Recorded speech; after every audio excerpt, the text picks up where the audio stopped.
Me gustaría hacerles una propuesta. ¿Se imaginan ustedes que cada día 1 o 5 de cada mes le llegase a cada uno de ustedes a su cuenta bancaria entre 700 o 1.000 euros pagados por el Estado para que ustedes puedan vivir bien? Ustedes me dirán, eso es una locura. Bueno, pues es lo que se conoce como renta básica y que sería una decisión para que nuestra sociedad fuese más justa. Pero también hay muchos detractores y dicen que eso solo serviría para incrementar, para aumentar el número de vagos que hay en nuestro país. Hoy hablaremos sobre la renta básica en este programa que ahora comienza. Bienvenidos al Milenio.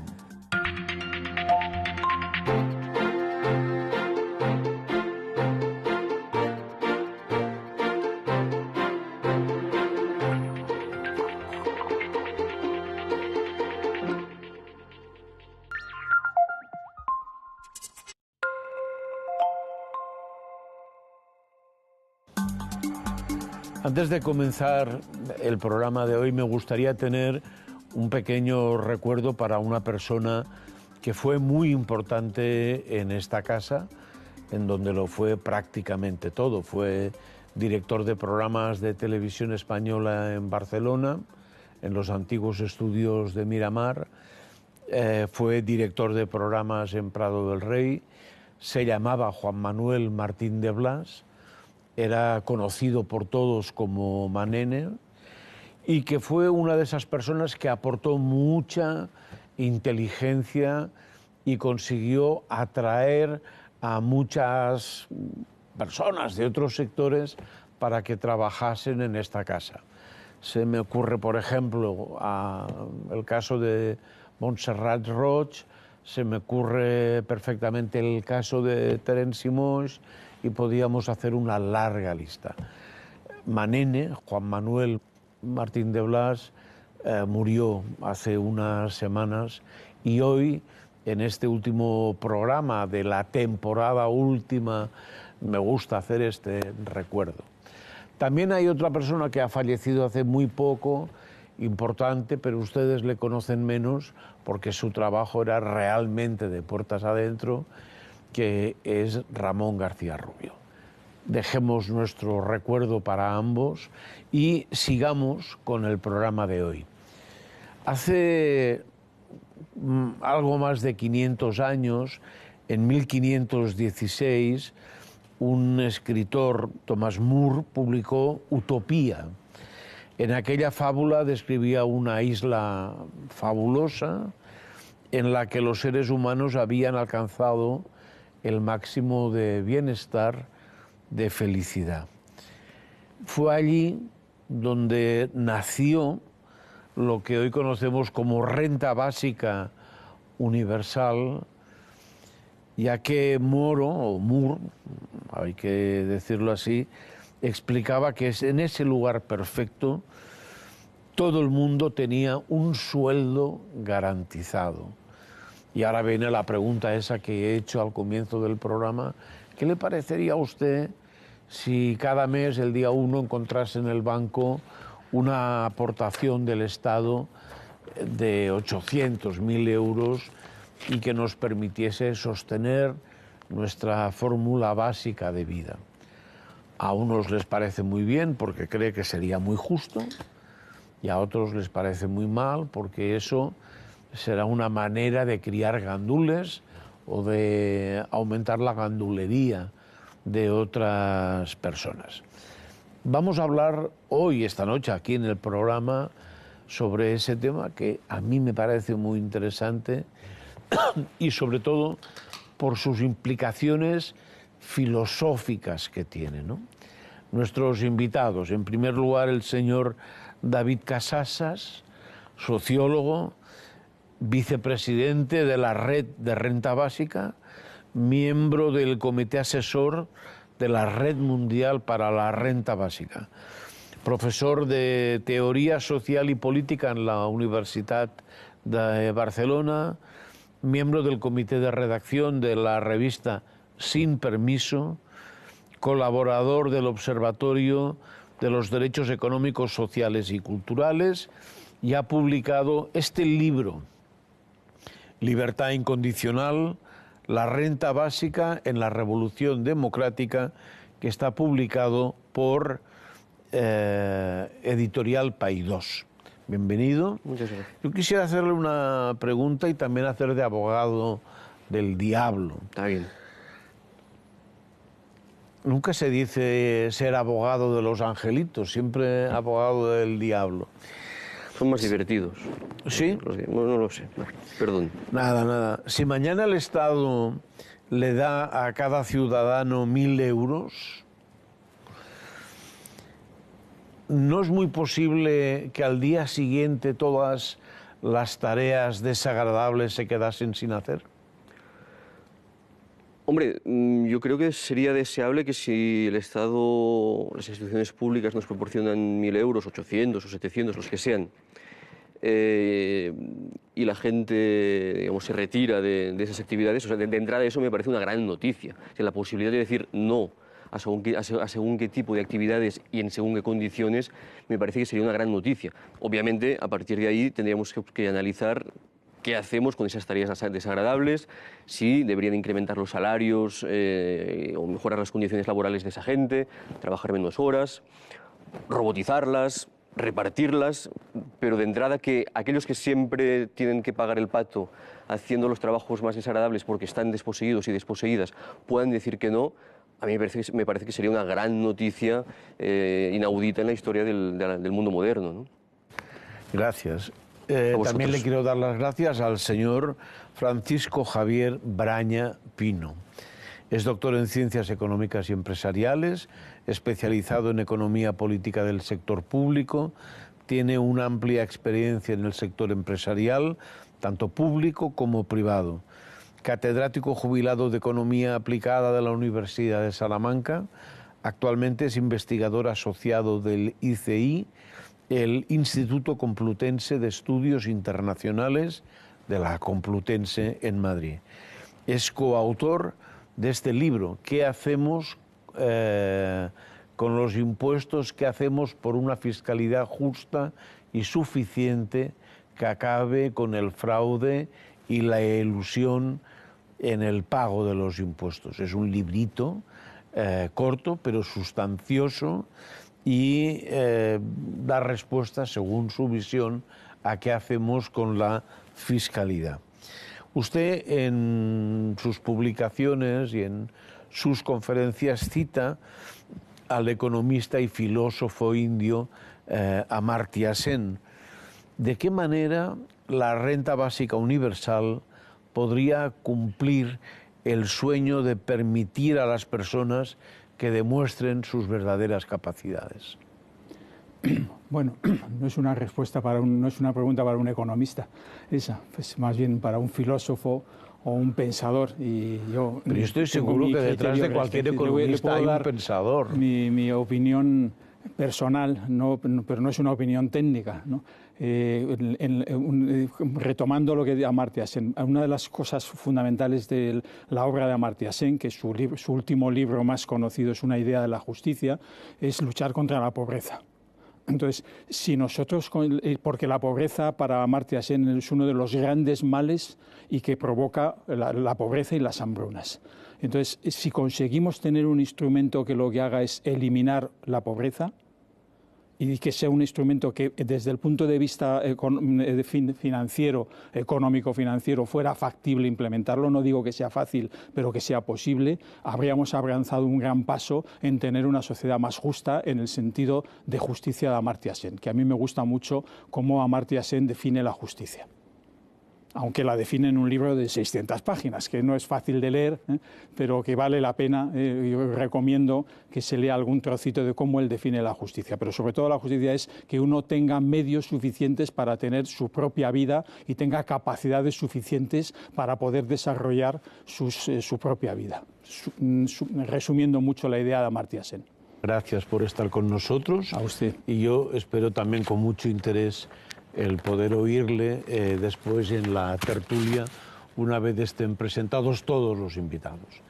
Ahora me toca presentar al señor Juan Ramón Rayo, doctor en Economía, licenciado en Derecho, director del Instituto Juan de Mariana, profesor en la AI University, en el Centro de Estudios OMMA, que son siglas de Online Madrid Manuel Ayau. Analista económico en diversos medios de comunicación, autor del libro, aquí, Contra la renta básica, que está publicado por Deusto. ¿Por qué la redistribución de la renta restringe nuestras libertades y nos empobrece a todos? ¿No podría ser la renta básica un paraíso liberal en el que el Estado solo reparte una renta sencilla y universal, pero todo lo demás está privatizado? Bueno, yo no diría que eso es un paraíso liberal, pero si saltáramos a ese escenario, probablemente sería mejor que el escenario que tenemos hoy. Es decir, si sustituimos todos los servicios que hoy el Estado proporciona en especie, como sanidad, educación, dependencia, y los empaquetamos en forma de una renta que se paga al ciudadano para que él pueda disponer de esa renta y gastarla como él prefiere, diría que sí, que es mejor ese escenario que el que tenemos hoy. Sin embargo, también creo que llegar a ese escenario desde la situación actual es tan complicado que si fuéramos capaces de llegar a él, probablemente también, con el mismo esfuerzo, seríamos capaces de llegar a otros escenarios que son mucho más compatibles con la defensa liberal, de la visión liberal de la sociedad. Básicamente una sociedad de individuos libres y responsables, donde sí puede haber redes de ayuda mutua y de asistencia mutua para hacer frente a todas aquellas situaciones de desamparo a las que se pueden enfrentar algunas personas. Eso lo discutimos después, si quieres, y yo voy a presentar también a nuestra invitada, Carolina del Olmo, filósofa, directora de publicaciones en el Círculo de Bellas Artes de Madrid, autora de este libro de ensayo que ha llegado a su 10ª edición, ¿Dónde está mi tribu? Maternidad y crianza en una sociedad individualista, que está editado por Clave Intelectual. La renta básica universal no podría suceder que con la renta básica universal las mujeres se tuvieran que quedar en casa o se quedasen en casa. Yo creo que en la manera de plantear la pregunta está el quid de la cuestión. Si tuvieran que quedarse en casa sería terrible, pero no tienen que quedarse en casa por el hecho de que haya una renta básica. Que puedan quedarse en casa, que puedan decidir quedarse en casa, es una cuestión que habría que estudiar con detenimiento. En mi opinión, tengo la impresión de que los avances del movimiento de la liberación de la mujer son avances estables, avances reales. Las mujeres no tenemos particular interés en tener la cocina más limpia o en cocinar bizcochos más gloriosos, ni nada por el estilo. Entonces tengo la impresión de que pensar que solo el chantaje del salario nos va a hacer salir de casa es tenernos por tontas, ¿no? Yo creo que las mujeres tenemos muchas cosas que hacer fuera del ámbito privado y las seguiremos haciendo con renta básica y las haremos con más libertad para hacerlas, y algunas mujeres o en algunos periodos de la vida, quizás, probablemente, de hecho, elijan retirarse temporalmente de ciertos aspectos del mundo público para centrarse en, pues, quizá en la crianza. Pero son retiradas temporales, son retiradas que no veo que tengan nada de malo, aunque es muy matizable el tema. Sin embargo, lo que hay que reconocer es que la mujer parte ahora de una posición de desventaja. ¿Cómo superaríamos primero esa situación de desventaja con relación a los hombres? La cuestión es que la renta básica no creo que sea la solución para todos los problemas y desde luego no va a ser la solución para las diferencias de género, para las desigualdades de género, mejor dicho, o para las injusticias de género. Nadie aspira a que la renta básica sirva para todo, ¿no? O no deberíamos. Entonces, ahora mismo lo que la mujer se encuentra para tener justicia de género, digamos, son varios obstáculos Algunos de ellos son en el mundo del empleo, ¿no? Donde se tiene menos empleabilidad, como se suele decir, ¿no? Porque se desconfía de su capacidad trabajadora porque va a ser la que se va a quedar embarazada, va a tener hijos, etc. Entonces, hasta ahora lo que hemos visto es cómo el mercado laboral ha ido poniendo trabas, digamos, a que la mujer pueda desempeñarse igual que un varón sin cargas, ¿no? Que es el modelo ideal de trabajador. ¿Qué pasa con la renta básica? Pues la renta básica pone un parche a esa situación, no la arregla, pero al menos pone un parche. Y todo lo otro que hay que hacer va por otro lado, en mi opinión, ¿no? Va por el lado de vamos a conseguir que cualquier ser humano pueda trabajar una cantidad de horas razonable y que le permitan cuidar de ancianos padres, de hijos, etcétera, ¿no? O sea, digamos, tomemos, por ejemplo, la madre soltera como modelo social en vez del varón sin cargas y articulemos el mundo del empleo a partir de ahí y así no hará falta. Muchas gracias. Antes del debate, como siempre, nuestro reportaje para conocer qué hay detrás del concepto de la renta básica universal y por qué en los últimos años se ha reavivado el debate sobre esta. Hemos hablado con el economista Federico Steinberg, investigador principal del Real Instituto Elcano y profesor de análisis económico de la Universidad Autónoma de Madrid. Vamos a verlo. El debate sobre la renta básica universal, un ingreso de dinero mensual que todos los ciudadanos recibirían a cambio de nada, trabajen o no, está ahora más vivo que nunca. Cada vez más economistas como Federico Steinberg se interesan sobre su posible utilidad. El aumento de la desigualdad y el cambio tecnológico, si van a más y van más rápido, van a hacer que el contrato social, y tal y como lo conocemos, sobre todo en Europa continental, ya está saltando un poco por los aires, pero que salte todavía más por los aires y nos va a obligar a que este tema se discuta más. La globalización y la revolución tecnológica llevan ya años cambiando nuestra forma de trabajar. Cada día producimos más con menos personas y poco a poco se están perdiendo empleos en muchos sectores. Lo que nos vamos a encontrar seguramente en los próximos años es cada vez más gente que o bien no puede trabajar porque una máquina puede hacer lo que solía hacer mejor, o porque una persona en China o en Bangladesh o en un país de salarios más bajos puede hacer lo que antes hacía él. La clase media parece desintegrarse y los informes sobre desigualdad coinciden en advertir que gran parte de la riqueza del mundo se concentra en las manos de unos pocos. El mundo ha generado una cantidad de riqueza enorme, tanto en los países emergentes como en los países avanzados, y el reparto de esa riqueza es extremadamente desigual. Es lo que en economía se llama el winner takes all, es decir, el ganador se lleva un pastel mucho más grande que antes, y el debate es si ese pastel debería o no ser repartido y devuelto en forma de ese tipo de rentas básicas a algunos segmentos de la población.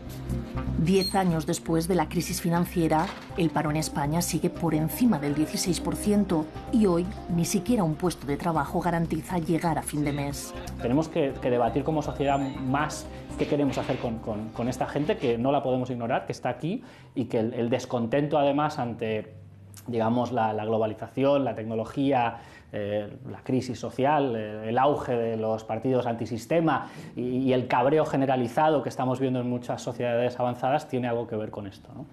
Otro de los aspectos más importantes es si es viable o no económicamente esta propuesta y cómo afectaría su implantación a la actitud de los ciudadanos. Hay experimentos en varios países: Finlandia, Kenia, Escocia, Holanda, la India o Canadá son algunos de los territorios que han puesto en marcha proyectos piloto para ver qué harán las personas con el dinero. Y en Stockton, California, una de las ciudades con más desempleo de Estados Unidos, a partir de este año 2019, 100 de sus habitantes recibirán sin condiciones $500 durante 18 meses. Es difícil de evaluar realmente con la evidencia que tenemos ahora sobre la mesa de programas pilotos si esto funciona o no funciona y en qué casos. Primero porque había un problema de diseño a veces en a qué grupo se les daba, bajo qué condiciones. y por lo tanto no es fácil extrapolar conclusiones. El concepto de renta básica universal no está asociado a ninguna ideología política concreta. De hecho, hay argumentos a favor y en contra tanto en los sectores progresistas como entre los conservadores. Desde la izquierda, quienes la defienden consideran que esta podría ser una medida eficaz para combatir la pobreza. En cambio, hay voces críticas que argumentan que rompería el principio de igualdad porque no tiene sentido darle lo mismo a todo el mundo. Y aunque si bien es cierto que la renta básica universal tiene más adeptos dentro de la izquierda, desde la derecha también encontramos defensores. Hay economistas de corte liberal que ven en esta medida una versión del estado del bienestar en sustitución de otras prestaciones sociales. Sin embargo, son muchos en este sector los que opinan que dar dinero sin condiciones puede tener efectos perversos, como por ejemplo que la gente no quiera trabajar. De momento, el debate es intenso. ¿La renta básica universal acabaría con la pobreza y mejoraría la justicia social o fomentaría la vagancia y el parasitismo?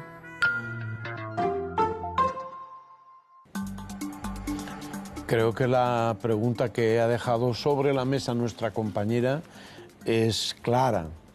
¿La renta básica universal acabaría con la pobreza? ¿Mejoraría la justicia social? ¿Fomentaría la vagancia y el parasitismo? Yo lo dejo también para que ustedes me den su opinión y discutan entre ustedes mismos para saber qué es lo que piensan y posiblemente buscar respuesta a los problemas que pudiesen surgir. ¿Quién quiere empezar? Bueno, sobre si fomentaría la vagancia y el parasitismo. Yo creo que la cuestión tampoco es atribuir a la gente un cierto interés en no hacer nada. La gente, desde luego, tiene interés en vivir sus vidas, en desarrollar sus propios proyectos, incluso en trabajar para los demás. La cuestión es que en sociedades complejas tenemos que coordinarnos muy exquisitamente con los demás. Es decir, no basta con que yo haga cualquier cosa. Tengo que hacer exactamente lo que quieren los otros en las mejores condiciones posibles. Al menos si yo quiero, de alguna manera, adquirir los productos que han producido otros. Es una relación recíproca. Yo produzco lo que tú quieres y tú produces lo que yo quiero.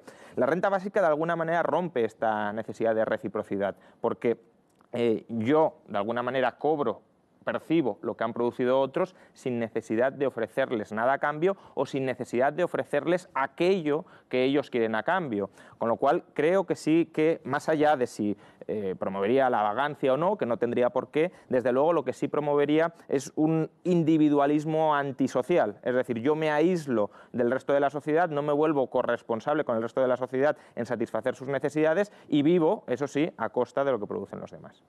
Es que precisamente yo creo que el problema es que el principio de reciprocidad ya está roto, ¿no? Vivimos en una sociedad en el principio de reciprocidad no impera.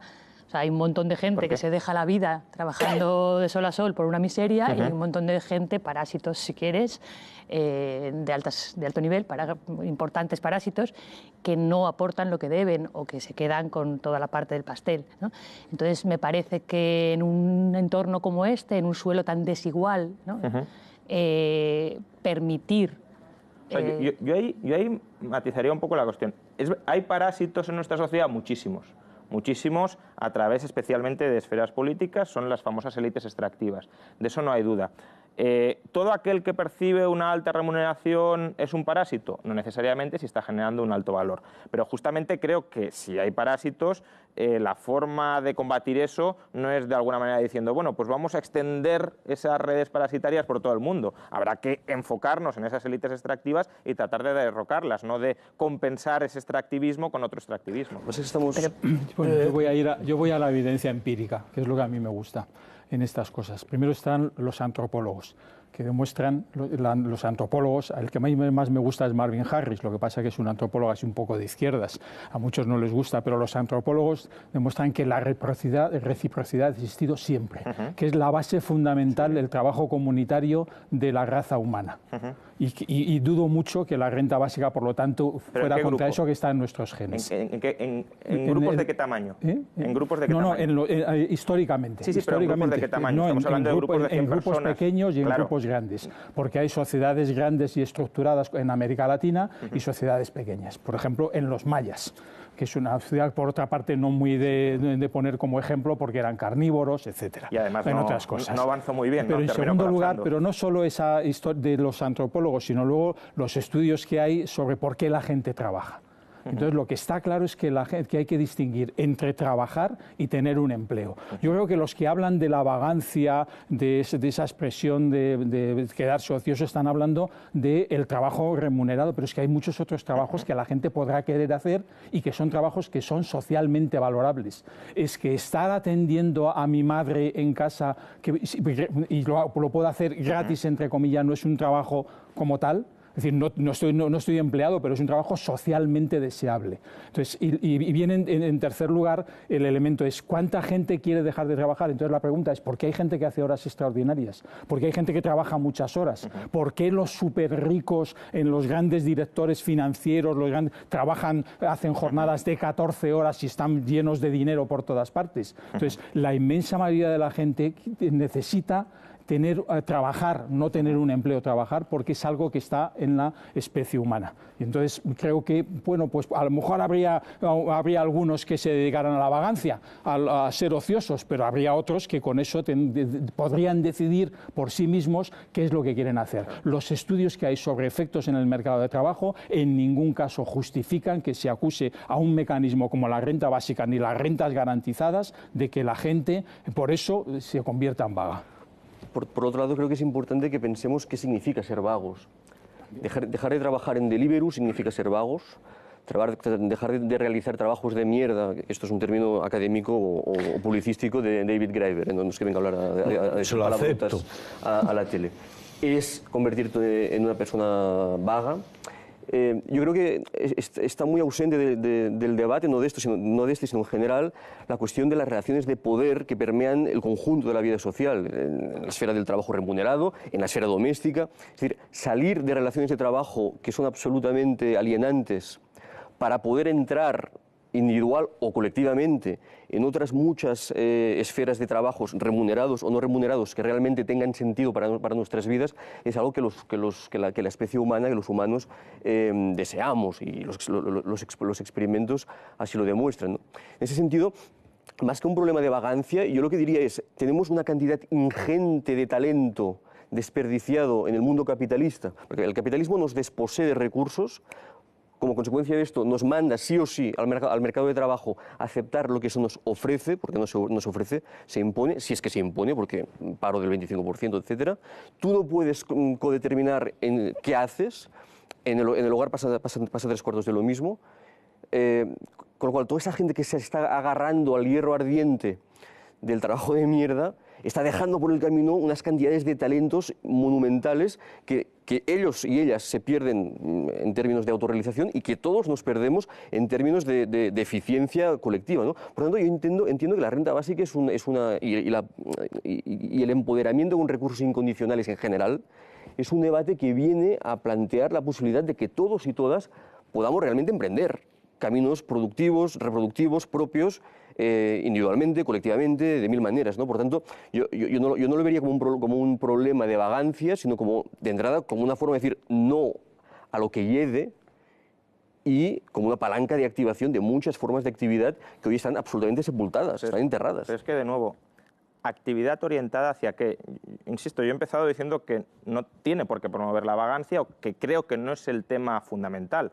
La cuestión es, ¿a qué me dedico? ¿En qué trabajo? ¿En aquello en lo que yo quiera o en aquello en lo que quieren los demás? Si me dedico a trabajar o a ocuparme en lo que yo quiera, puedo dedicarme a producir cosas que solo quiero yo. Por ejemplo, varios defensores de la renta básica dicen, con razón, la gente se podría dedicar a cuidar bonsáis, a escribir haikus, a hacer aquello... Pero pensemos en el mercado también. Sí, no, pero... Perdona, sí, termina. Pero ese tipo de actividades, alguien las puede considerar socialmente valiosas, pero ¿son más socialmente valiosas que otras actividades que hoy se están realizando y que despreciamos? Es decir, la otra gente, ¿qué quiere? ¿Que tú escribas haikus? El consumidor. El consumidor. Es decir, si tú quieres algo de lo que ha producido el consumidor... El consumidor no sabe quién soy yo. El consumidor... No, pero quiere un servicio de ti. Sí, pero que me lo deje hacer, por favor. Que tenga... No el consumidor. Que la sociedad, que el sistema me deje a mí tirar adelante el servicio. Si la gente quiere que tú escribas haikus, te pones a escribir haikus y triunfarás escribiendo haikus y podrás vivir escribiendo haikus. Si la gente no valora los haikus... Es que hay gente que compra haikus. Sí, totalmente. Por eso que ya se puede, ya se puede. Pensar que el mercado laboral asigna correctamente las necesidades, pues claro... ¿Por qué no? Es decir, el 10% de la población puede vivir escribiendo haikus. No, porque la gente, antes de tantos haikus, quiere otras cosas. Los haikus molan un huevo, pero... Bien, pues si te gustan, cómpralos y de esa manera permitirás que haya personas que vivan escribiendo haikus. La cuestión es, si el 10% de la gente quiere vivir escribiendo haikus y el 90% no quiere esos haikus, ¿qué hacemos con ellos? ¿Los mantenemos para que puedan escribir haikus y no produzcan bienes que el otro 90% valora o no? Tú eres liberal, parece mentira. O sea, tienes que dejar a que la gente haga lo que considere conveniente. Pero si no hay el no 10% de la gente que hace algo que los demás no valoran, pero yo no entiendo ese sentido del liberalismo. No me cuadra mucho, pero en fin, lo dejo ahí. Cualquier persona puede hacer lo que quiera, pero si una persona quiere algo de los demás, se tienen que coordinar y son interdependientes. Yo no puedo decir, voy a hacer lo que yo quiera a costa de ti. Pero libertad y responsabilidad. Pero escribir haikus no lo hace a costa de nadie, creo yo. Hombre, con renta básica sí, sin renta básica no. A mí que una persona escriba haikus y venda esos haikus y viva de los haikus me parece estupendo y le aplaudiré. Ahora, nadie quiere leer tus haikus, entonces págame la renta básica para que tú puedas escribirlos. Pero es que la renta básica la van a tener todos los ciudadanos, todos, hagas lo que hagas. Claro, es que esa es la definición de renta básica también para hacer cosas que el incondicional. resto no quieren que hagas. Bueno, pero es por el derecho que tienes de haber nacido. Nadie te preguntó por qué estás aquí. Entonces es un derecho por el hecho de haber nacido, que esa es la propuesta ya de Thomas More, por cierto. Hay un español que desafortunadamente lo cita standing, porque no lo cita nadie más, Luis Vives, el famoso pedagogo que por no sé por qué standing dice que era flamenco también. Yo creí que era solo valenciano, pero bueno, Luis Vives también lo tiene en 1500. O sea, todos ellos tienen como filósofos, y me estoy metiendo en un campo que no es el mío, que es el de la filosofía, pero todos lo tienen claro. Es decir, por el mero hecho de nacer, tienes que tener derecho a poder sobrevivir y que no seas pobre. Pero es que puedes sobrevivir. Y a partir de ahí, hablar de si alguien tiene haikus o produce haikus son tan extremos, tan tramposos. No. Son ejemplos que ponen los partidarios de la renta básica, no los pongo yo solo. En cualquier caso. ¿El del haiku en concreto? Sí, el del haiku, los bonsáis los ponen partidarios de la renta básica. Derecho a vivir lo tienes cooperando con los demás. No es verdad. ¿Cómo que no? No es verdad. Es decir, yo he visto lo que es la pobreza y la miseria en Estados Unidos. He estado trabajando en un banco de alimentos en Estados Unidos. Esa gente se le niega el derecho. Se le han negado el derecho, no pueden vivir, tienen que recurrir a los bancos de alimentos. Por cierto, era un banco de alimentos de una empresa transnacional en la que yo trabajaba y era absolutamente patético. Como un detalle, además, el banco de alimentos había un montón de ratas, cosa desagradable, por cierto, pero se les estaba negando, o sea, tenían que pedir. Tenían que mendigar. A esa gente se le está negando el derecho. Así hay. La pobreza es tremenda. Es muy poco liberal. Tu uso del tiempo es muy poco liberal, ¿eh? Bueno, vale, no. Yo es por... Bueno, como son 3 o 2 y medio contra... También no, por hombre, no estamos debatiendo... Sí, no digo de argumentos a favor y en contra, pero sí, no. No, pero perdona, si me pongo muy liberal, me avisas, ¿eh? Que en mi caso es una mala señal esto. No, sencillamente, pensemos incluso en el entorno del mercado. Que yo creo que no hemos de anatemizar por definición. Los mercados no son diabólicos, en ningún caso lo pienso así por definición. De hecho, hice un trabajo sobre Adam Smith que nos contaba cosas muy interesantes sobre los mercados que muy poco tienen que ver con el capitalismo realmente existente. Pero bueno, en cualquier caso, el mercado de trabajo es un espacio al que podríamos entrar conservando una puerta de salida y aportar a ese mercado de trabajo pues, multitud de cosas valoradas o no valoradas. En caso de que no sean valoradas, a lo mejor nos hemos de retirar al ámbito doméstico a escribir haikus, pero a lo mejor sí que son valoradas. Pero yo podré codeterminar qué hago en ese mercado de trabajo en la medida que yo tenga una puerta de salida de ese mercado de trabajo para decirle a Juan Ramón o a Carolina o a Ramón, oye, así no. Yo este tipo de condiciones no las aguanto. Esto a mí me da un poder de negociación que me permite externalizar multitud de tareas que van por fuera o por dentro de los mercados y que entonces ahí encuentran pues, un consumidor que las valora. Pero es que el consumidor, es el señor consumidor C español de aquí, es muy posible que no sepa qué puedo ofrecer yo a la sociedad, porque yo estoy literalmente y directamente agarrado al Deliveroo de turno. Con lo cual, que me den tiempo para respirar y una caña para tomarla conjuntamente, porque a lo mejor montamos los 5 una cooperativa o una SA, y a partir de ahí sí que podremos mostrar algún tipo de productos, materiales o inmateriales, que también el mercado, pero mercados con puerta de salida, mercados controlados por parte de todos, puedan valorar, ¿no? Yo creo que ahí está la trampa. No se nos puede enviar sí o sí a los mercados y hacer de los mercados instituciones carcelarias. Que no lo son, no lo son. Es decir, no hay gente que crea empresas. No hay gente que desde cero crea empresas con deuda, con ahorro, cooperativas prácticamente que empiezan descapitalizadas. Sí, es decir, lo que no debería suceder es que ese tipo de actividades las tengamos que subvencionar entre todos como si fuéramos accionistas forzosos. Yo puedo aportar mi ahorro a aquellos proyectos en los que creo o en los que valoro, ya no como consumidor, sino como inversor. Pero decir, no, entre todos tenemos que financiar casi cualquier proyecto que empiece. ¿Por qué? No, ¿Por qué hemos de socializar de esa manera tan extrema los riesgos? ¿Y quiénes somos todos? ¿Somos todos los españoles o todo el mundo? Es decir, nosotros tenemos que estar pagando renta básica a otros españoles o a cualquier habitante del mundo. José Ramón, tú nivelar el campo de juego no te parece una buena idea. Entonces, nivelar el campo de juego. Nivelar el campo de juego, básica, una de las cosas que hace es con igualdad nivelar jurídica. el campo de juego. No, lo que hace es instituir... Sin libertad material no hay libertad. Primero, libertad jurídica... Sin medios materiales no hay libertad. No, estás confundiendo poder con libertad. No confundo poder y libertad. Libertad material es capacidad para actuar, y eso es poder, eso es capacidad. Libertad es no te metas en mi vida y déjame vivir. Ese es tu concepto de libertad. Bueno, no, es que... Tu concepto particular, respetable, pero tu concepto es el concepto más extendido, que es libertad negativa. De hecho... Es que yo niego que haya libertades positivas y negativas. Bueno. De hecho, eso es una cosa que se introdujo en el Tribunal Supremo de Estados Unidos, el famoso juez Holmes. Yo niego, mira, y lea Kansanstein, no sé si habrás leído, o sea, niego que existan libertades negativas y positivas. ¿Por qué? Porque lo que vosotros llamáis libertades negativas, como por ejemplo el derecho de propiedad, existe gracias a que el Estado gasta dinero en policía, en investigación, para que se respete el derecho de propiedad. Una cosa es el derecho, una cosa es el derecho y otra cómo se protege. Una cosa es el derecho y otra cómo se protege el derecho. Y no hay que mezclar esos planos. Pero están unidas. No están unidas. No hay libertad negativa y positiva. No creo que exista libertad positiva y negativa. Fue un invento antidemocrático de Constant y de Berlín. Sí, totalmente. Para otro día. Bueno, sí, es un problema. Es que es muy difícil llegar a ningún acuerdo razonable con un punto de partida tan divergente. Habrás leído a Elinor Ostrom, cuando antes me decías, Elinor Ostrom ha estudiado comunidades modernas donde hay trabajo cooperativo. Exactamente. Memorial Nobel de Economía. Propiedad privada comunal, efectivamente. La propiedad privada, pero comunal. Y en todo caso, Elinor Ostrom también te dice que no podemos extender el número ilimitado de esas propiedades para que sean funcionales. De hecho, la primera característica de esas copropiedades para que sean funcionales es que esté muy bien definido quién está fuera y quién está dentro, y que no haya pero me decía, en sociedades complejas como las actuales no hay ese trabajo. Sí que lo hay. Hombre, en sociedades sí, claro. De los y he citado a Elinor Ostrom, que no es santo de mi devoción. ¿Cuántos copropietarios tienen esas propiedades? No recuerdo, porque ahora no recuerdo. Si no me dejan tener aquí papeles. Vale, pero estamos hablando de 100, 200, 300, o estamos hablando de ellas creo recordar que había una en Perú que eran muchos miles de personas. Sí, y millones, porque la globalización estamos hablando de cientos de millones de personas. Pero es que millones, ¿por qué me citas millones? Hombre, que trabajamos millones cooperativamente, por supuesto, colectivamente. La globalización es eso, la división internacional del trabajo es eso, vamos a dividir entre todos qué hacemos entre todos y vamos a intercambiarlo en los mercados. Por supuesto que la globalización es extender la división del trabajo al ámbito global. Con la mano invisible, ¿no? Eso lo produce la mano invisible. La mano invisible es una metáfora de Adam Smith que normalmente no se entiende bien y que no me gusta utilizar. Simplemente la he utilizado yo. Sí, por eso. Entonces, no me siento interpelado por ella.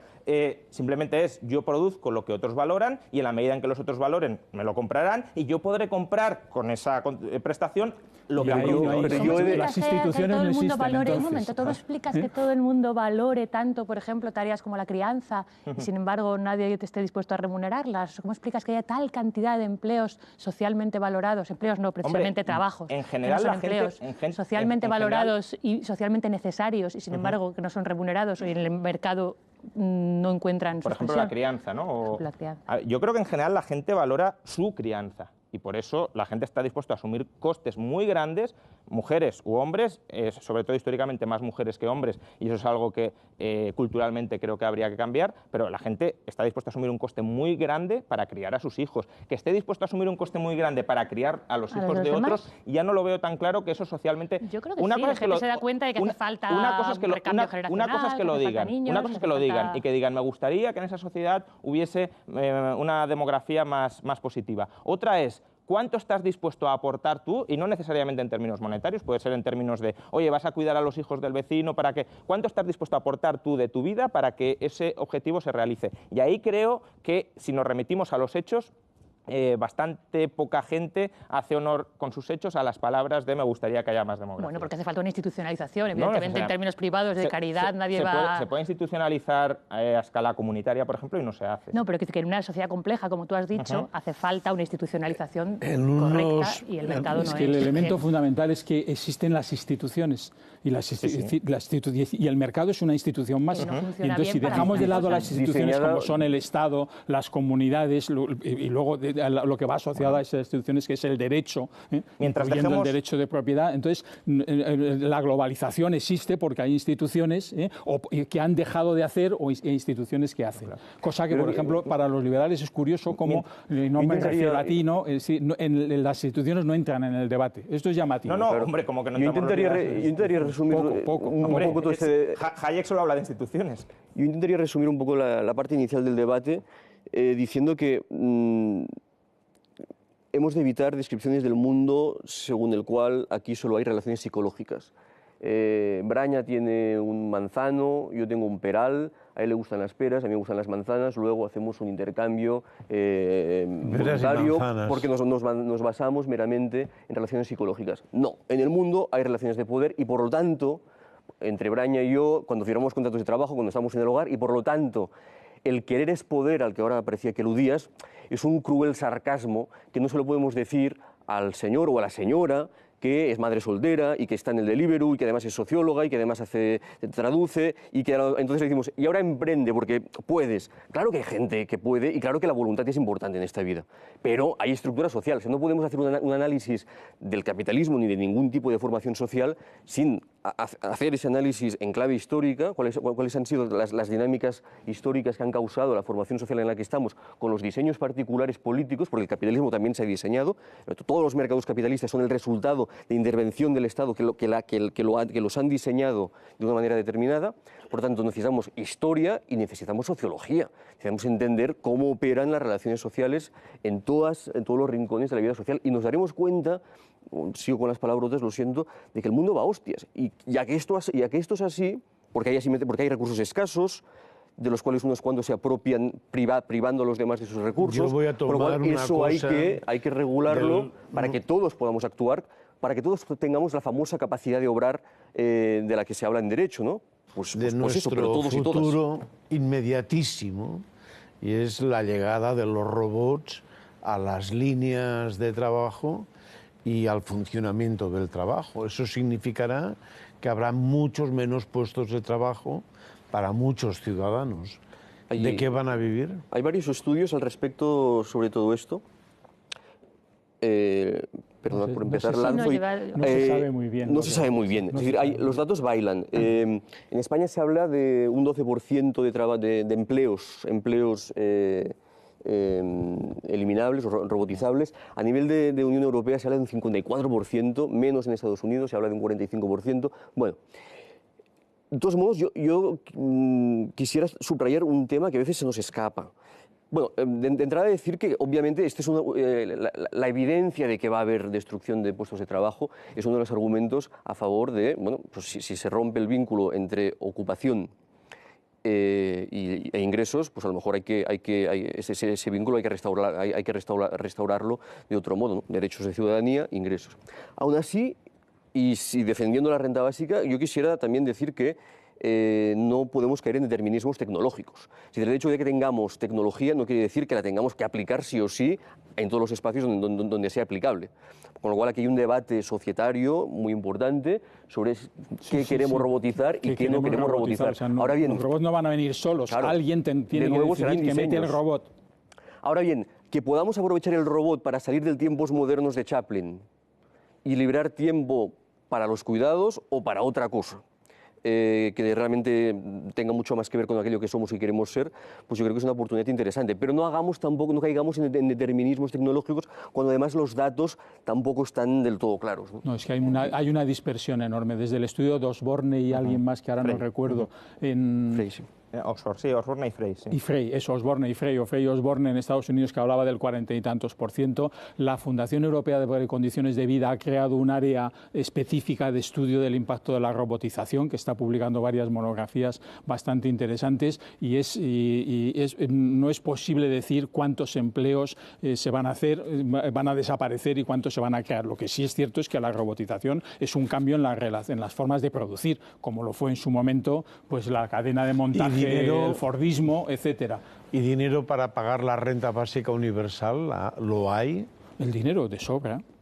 O sea, el problema no es de dinero, sino de redistribución. El problema es de redistribución. Montoro decía que no. No, bueno, sí, respeto mucho al señor Montoro, pero no sé si en estos temas era la persona más adecuada para hablar del tema de la financiación de la renta básica. Thatcher también nos decía que Thatcher nos decía que no hay alternativa también. También, ¿no? O sea que o sea, el estudio más serio es el de Arcarons, Raventós y Torrens, y yo creo que ese estudio, lo que pasa que está poco publicitado, es bastante riguroso en cómo se financia. Otra cosa es que la sociedad esté dispuesta a que los ricos paguen más. Ese es el debate, es decir, es un debate de economía política factible. Es decir, bueno, pues es posible conseguir 38.000 millones más en el IRPF, es posible. ¿Por qué? Porque simplemente el fraude fiscal entre el IVA y el impuesto sobre la renta es mucho más que eso, son casi 50.000 millones de euros. Fraude fiscal, no hablo de economía sumergida, una tesis doctoral que yo dirigí de un inspector de Hacienda. Entonces, sería posible, decir, si consiguiéramos eliminar el fraude fiscal, no digo que esto sea posible hoy ni mañana, pues tendríamos dinero para financiar la propuesta que hacen Arcarons, Raventós y Torrens. Luego, ahí es decir, se puede hacer perfectamente. Estamos en una sociedad nunca ha habido tanta riqueza, creo que alguno de vosotros lo habéis mencionado, nunca ha habido tanta riqueza en el mundo en el que vivimos, aunque nunca ha habido probablemente tantas desigualdades como las que hay ahora. Bueno, yo no coincido en que la renta básica sea financiable. El estudio de Arcarons, Raventós y Torrens tiene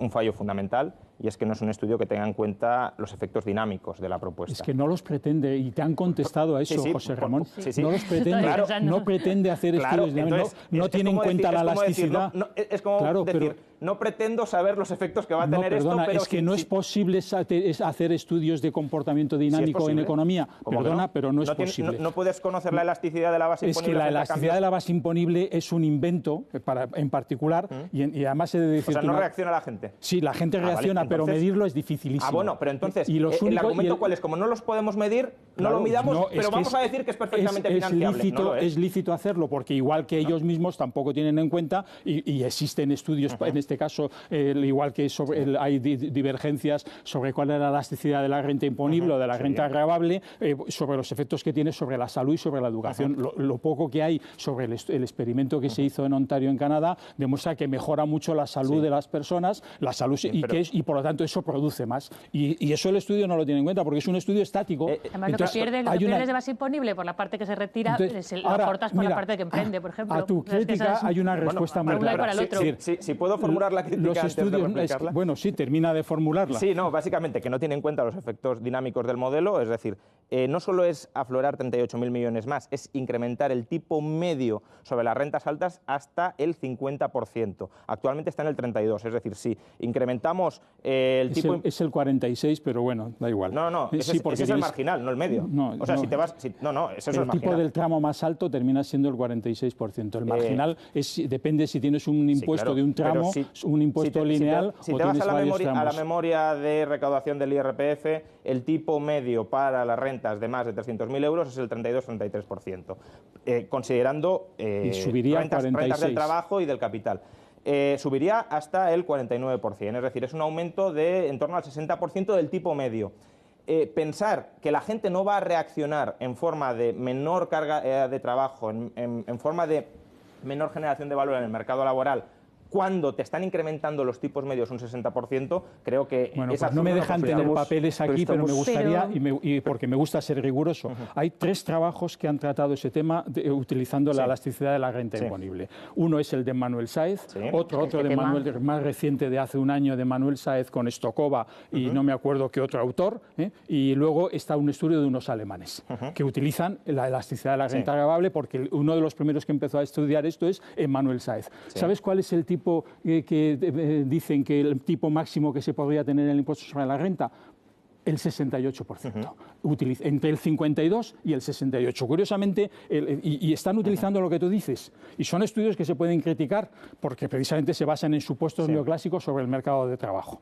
Entonces, si resulta que Manuel Sáez y otros autores, sobre todo los alemanes, que por cierto en su trabajo, cuyo nombre los dos lamento decir que no los recuerdo, si tuviera el papel los daría, es un estudio que está hecho para una economía alemana que es muy similar en términos institucionales a la española. El 68%. Señores, muy brevemente. Con el siempre brevemente. Has citado estudios internacionales, pero no has citado estudios en España. Tenemos es que el estudio de los alemanes dice que ese modelo se puede aplicar perfectamente a casos como pero es que hay modelos que la miden en España y es... Ay, perdona, sí, no, y hay un cuarto estudio, se me ha olvidado, acaban de publicarlo unos americanos.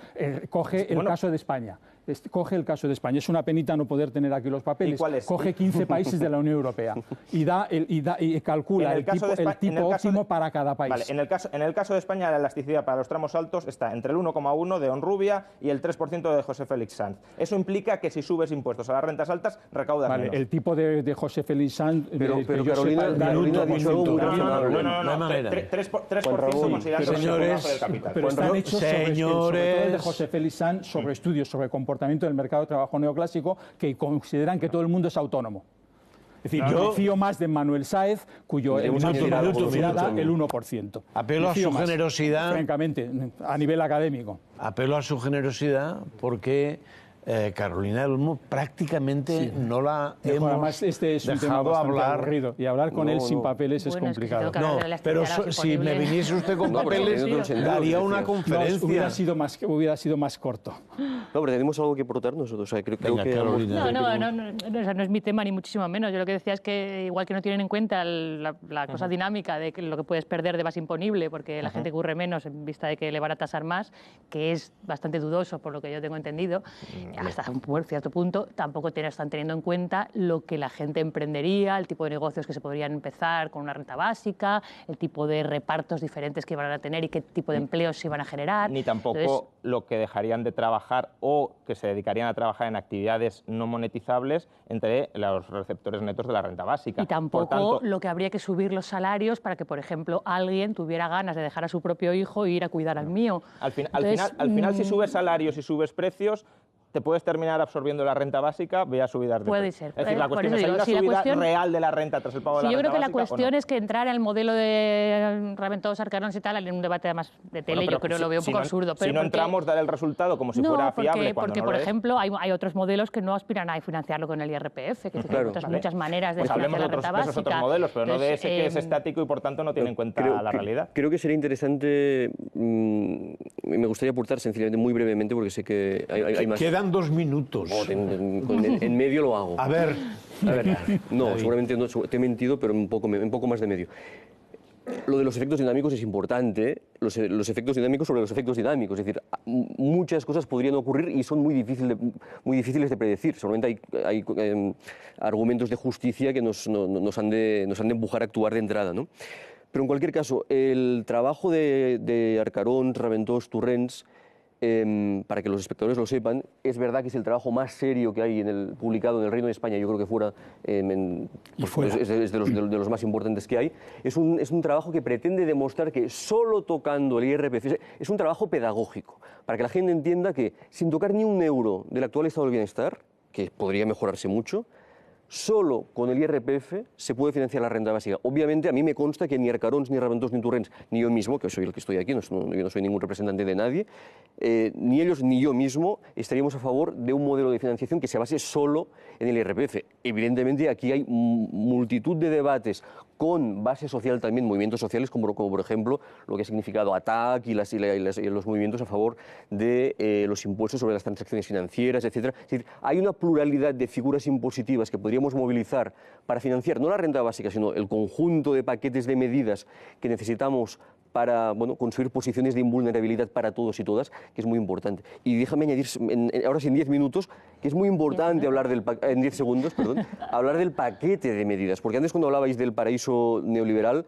a mí eso me suena a una auténtica distopía neoliberal. Imaginaos un mundo donde no hay nada más que 4 cacahuetes en forma de renta básica y nos hemos de comprar, por ejemplo, en el mercado los seguros de salud cuando sabemos que operan mecanismos tan perversos como el hecho de que por ser una mujer en edad de quedarme embarazada o una persona mayor, pues se me multiplica por 3 o por 4 el precio del seguro privado de salud, ¿no? Es decir, necesitamos derecho a la renta incondicional, derecho incondicional a la vivienda, a la salud, a la educación, a cuidados, etcétera. Y a partir de ahí respirar y actuar con libertad, todos y todas. Esa es la idea de fondo, digamos. Me dicen que me Sin vaya. negar la ayuda mutua y los espacios de autogestión, los bienes comunes, por supuesto. Sí, está todo socializado.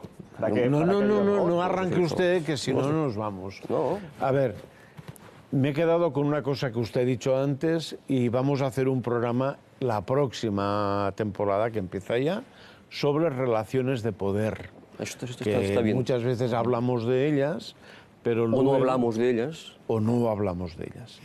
Los libros de hoy, David Casasas, Libertad Incondicional, está en Paidós. El libro de Francisco Javier Braña, ¿qué hacemos por una fiscalidad justa y suficiente que acabe con el fraude y la elusión en el pago de los impuestos? En ACAL. De ACAL, sí, hay que decirlo también. El libro de Juan Ramón Rayo, Contra la renta básica, que está publicado en Deusto. Y ¿Dónde está mi tribu? Desde luego, estos señores de aquí no son su tribu, porque no le han dejado hablar prácticamente en todo el programa. Yo me he portado mejor. Él se ha portado mejor. Yo sí quiero ser de la tribu de Carolina. Este libro de Carolina del Olmo, que está publicado por Clave Intelectual, sobre la maternidad y crianza en una sociedad individualista. También le compro la idea de hacer un programa sobre la sociedad individualista, que podríamos también estirarnos muchos. Yo les agradezco a los 4 que hayan peleado con fuerza sus argumentos, por haber venido, y a nuestros espectadores por haber seguido el debate. Les esperamos la próxima semana.